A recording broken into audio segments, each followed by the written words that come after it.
Logos Part 2, because you just can't get enough of them. All right, so quick little review. Read that. All right, so the logo is a single mark that will need to distinguish and differentiate an organization from its competition and help it stand out in a crowded marketplace. We already know that. Because you're dealing with such a small canvas, every element in a logo design needs to work, and every element has to add to the overall narrative that the logo is trying to relate. So there really can't be anything wasted or extraneous. Every element should have a reason for existing. Which leads us to, where do we start when designing a logo? So what is the process? There's not one definitive way to do it, but the way I'm going to describe to you is a way that most advertising agencies that I know of do it. So often any kind of rebrand or logo redesign starts with research. A marketing company or advertising, sometimes business strategists are hired to do what will be called a brand audit or a brand analysis, in which they study the current brand. This is a few pages from one that I did for a theater in Portland, Oregon. It has goals, it has the process. You more or less have to think about this being presented to a board of directors. It's not legalistic, but it gets all the nuts and bolts in there. Because very often what happens is you're dealing with a marketing person who wants to change everything and make it really cool, but they have to rationalize all that to the business folks, to the suits upstairs. So they want to have empirical data. They want to have as many facts as they can. Here's some more pages from the brand analysis. There's screen captures of a lot of their current pieces with comments about them, strengths and weaknesses of the organization. What this does not have is interviews. A lot of times a bigger company will spend more money and they'll have the agency or marketing team interview, if it's a law firm, the various lawyers to kind of get what the corporate culture is and to get basically you want to get a thorough understanding of this organization before you start changing things around. And then it ends with some recommendations. And if the client agrees with what you're proposing, then a creative brief is then written and disseminated to the team. And the creative brief are your marching orders. So this is all like this. The audit is what I see. The creative brief is like, this is what we want to do. And when the client says, I agree with you, go ahead. The creative brief is then what you give to the creative team in order to do their work. And the creative brief is where you're going to start. This is not unlike where you started when you did that Rock and Roll Museum form storming exercise. In that case, your creative brief was a few lines of text that I put into the assignment. This time it's going to be a little bit more than that, but the same general idea where you find something. Well, in this case, you're actually going to find a real organization and rebrand it. So you're not doing something quite from scratch. You're trying to make something better. But if the brand analysis was meant to unwrap the various issues that are things that are wrong with the current brand, the creative brief will synthesize that information down and describe what the central design problem is. And when I said this, you're rebranding here as opposed to before, I meant the Rock and Roll Museum. The Rock and Roll Museum exercise was something brand new you were doing. It was not, you weren't taking an old logo and changing it. You were doing something brand new. So don't take that example too literally.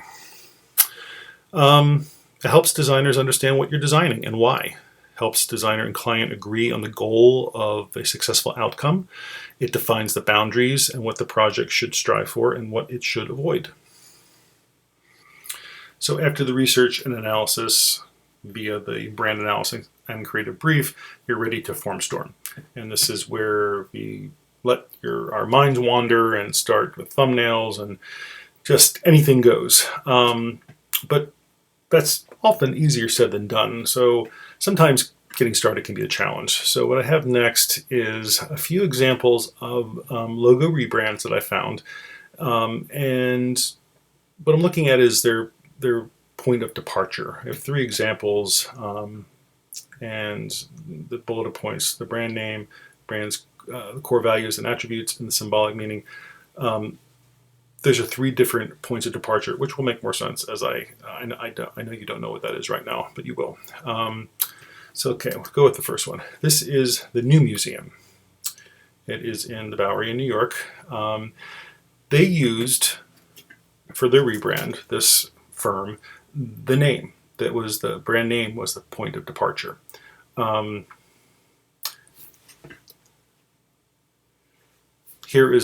This was their challenge as they defined it in their creative brief. Create a brand that would drive the museum's vision and ambition to become a world player in contemporary art and the first choice 21st century cultural destination. So it goes on to say they want to loosen up the museum's institutional feel, but more importantly, they want to broaden the scope from the narrow definition of an art museum, which can be kind of stuffy and traditional. They want it to be more of a cultural hub.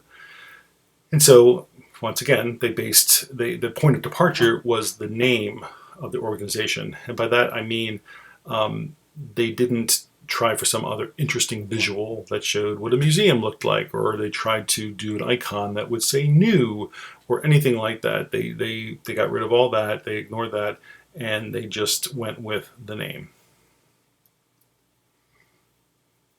They use a typographic treatment in the logo, and then they carry that same typographic treatment across all the elements in the brand. Now we say that a logo, quote, has legs, which means that it is very adaptable. You can use it in all manner of situations. So basically the same stacked configuration of the text was used on all their different needs. I think the way down below there is either signage or online banners. I'm not exactly sure. So the designer explained what they had achieved, saying this: we created a visual expression and identity system that features a spectrum of color and language with a logo that moves and flexes, literally to welcome new artists and audience and announce new art and a new museum. So they want to do something completely different. This is my second example. It's for the Creative Arts Cafe for parents and children and friends in Tribeca, New York, called MUMA. So in designing this identity, the designers used this cafe's core values and attributes as their point of departure. They focused on the principles and values that guide their client's mission. So this was the challenge: to utilize their core mission as a space that encourages creativity and connection, where imagination is king, where we are inspired by our children and hope to inspire and teach them that anything is possible. So if I'm the designer reading this, I'm going to distill out of that the words creativity, imagination, connection, inspiration, endless possibilities. And those are going to be operative words that I'm going to write down on my page when I'm form storming, and see where they lead. So this firm, they created three different versions of the, quote, M logo out of elements that represented each of the four core core brand values, which is connect, create, discover, and nourish. The values also speak to some of the many activities one can participate in when at MoMA. For example, you see the crayon. Obviously, there's arts and crafts, and there's music with the trumpet. There's probably some kind of cooking. And this is also a much more modern way of doing logos, where there's not just one. It's a logo family. It's a logo system. Let's see. I'm not sure. Oh, I guess I'm trying to think why I put this on here. Yeah, I think for us, our checkoff list, okay, creativity. When you look at this logo, do you think it fits these categories? Creativity? Yeah. Imagination? Yeah. Connection? I think so. The elements are literally connected. Inspiration? Yes, it's very unique. And endless possibilities literally is when you can use pieces to put stuff together. They are endless possibilities. Here's more of the possibilities.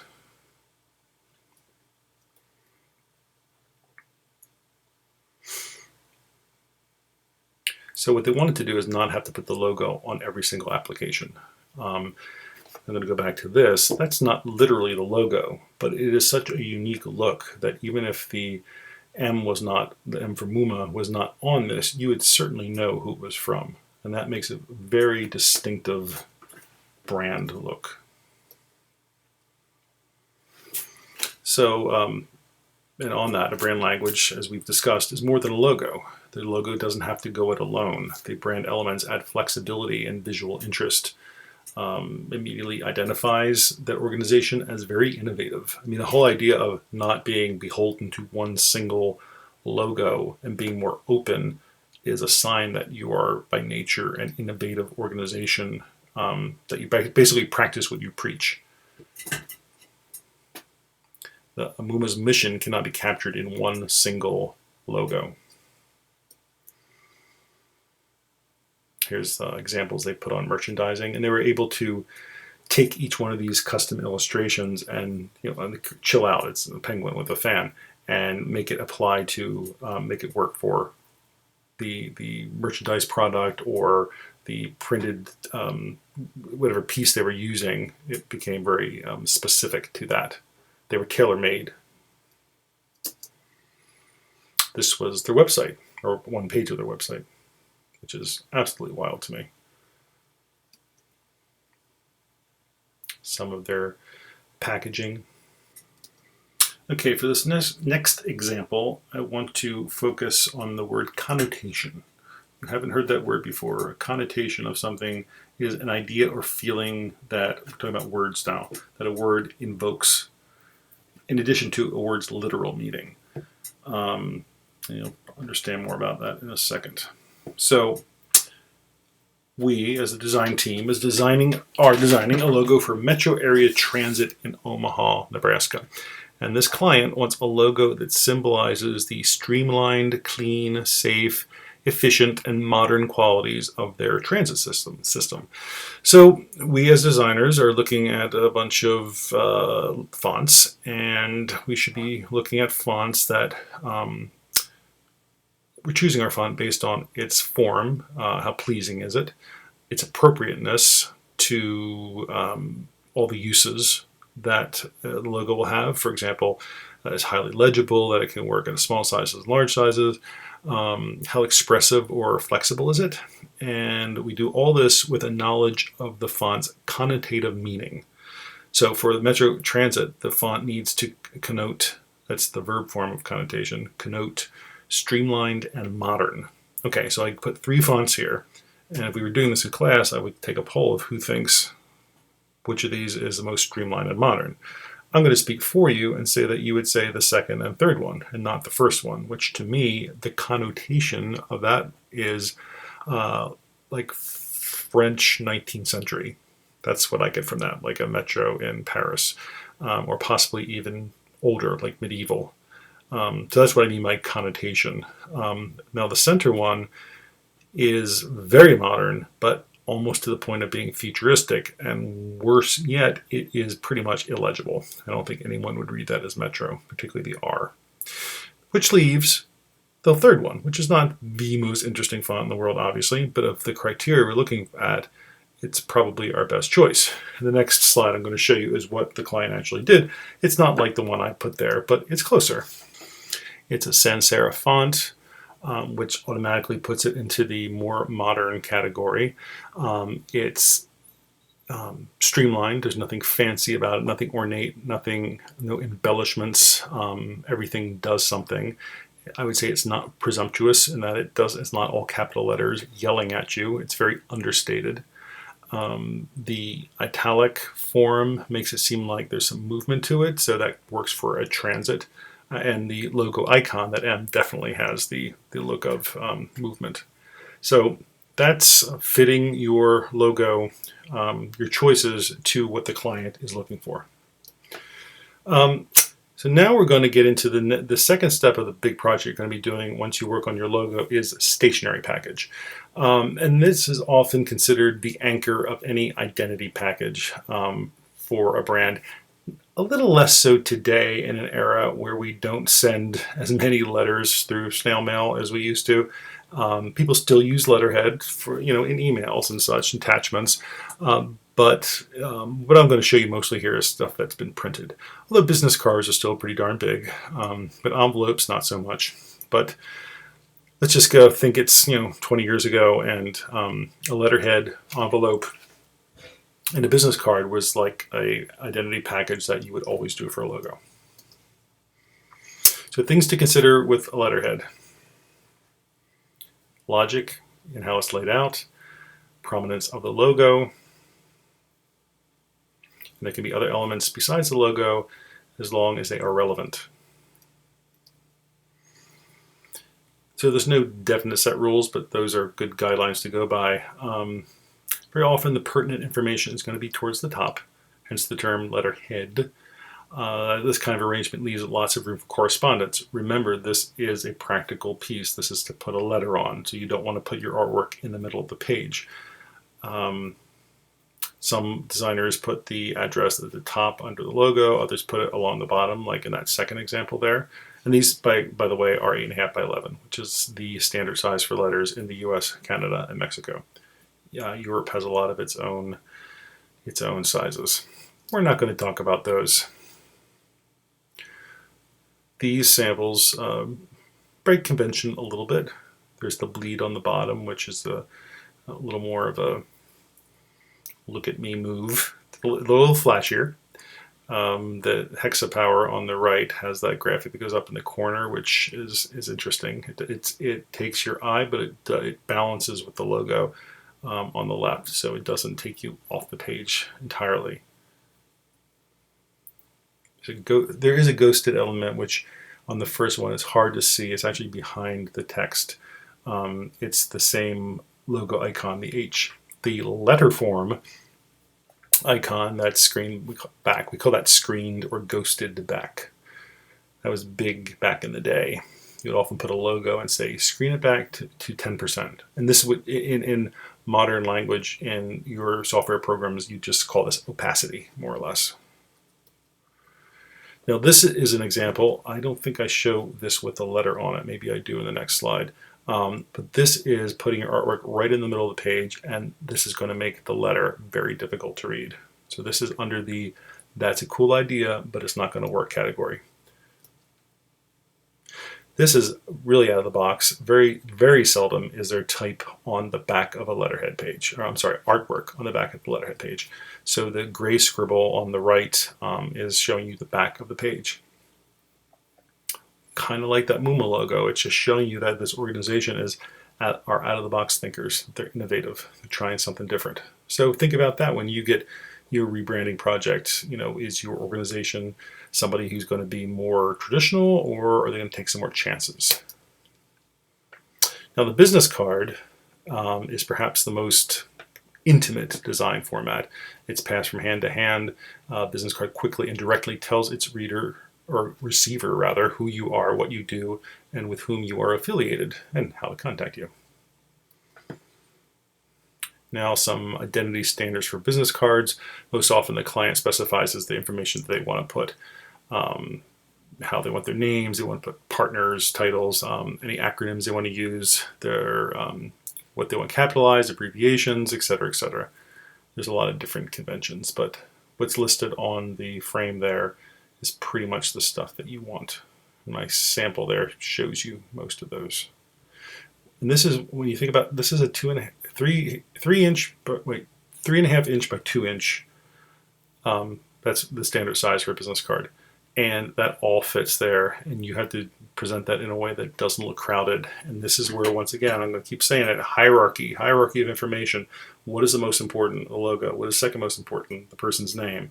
And that's arguable. Sometimes it could be the person's name is more important because it is their business card. But these are the kind of questions you need to ask yourself. A second side for a business card is very cool. It allows you just more flexibility. If you were a multilingual organization, it would allow a place to put translations. If you were a law firm with a bunch of partners, you can list them on the back. There's just a lot of things you can do if you incorporate a whole other side.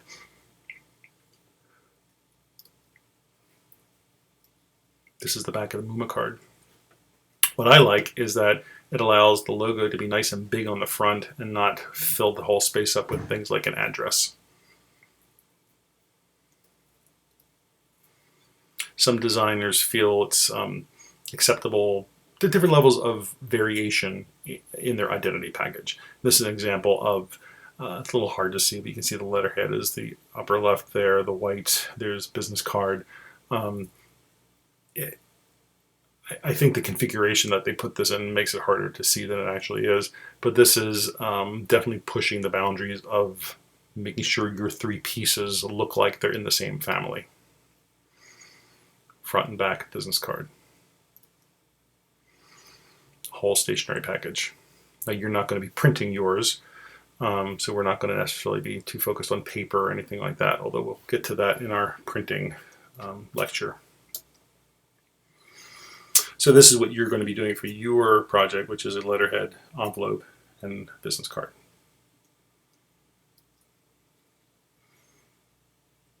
Here are some samples of some companies with their identity packages. There's more than one business card design there, showing you the front and back of the envelope, and also like a folder design there on the left. I'm just going to not talk about these too much. If we were in class, I would be asking you questions about them. It's a little harder here.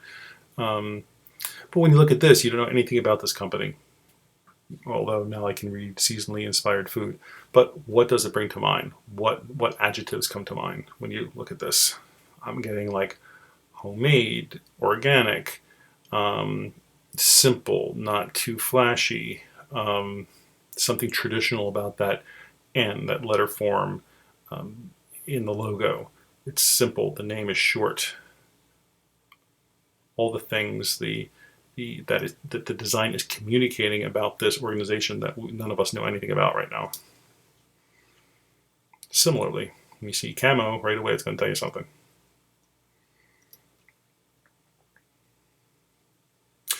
And that's my final example for logos part 2. This really is a warm-up for your for project 4. So that's one of the reasons I'm going into this detail. Hopefully it's not confusing you. It will all make sense eventually.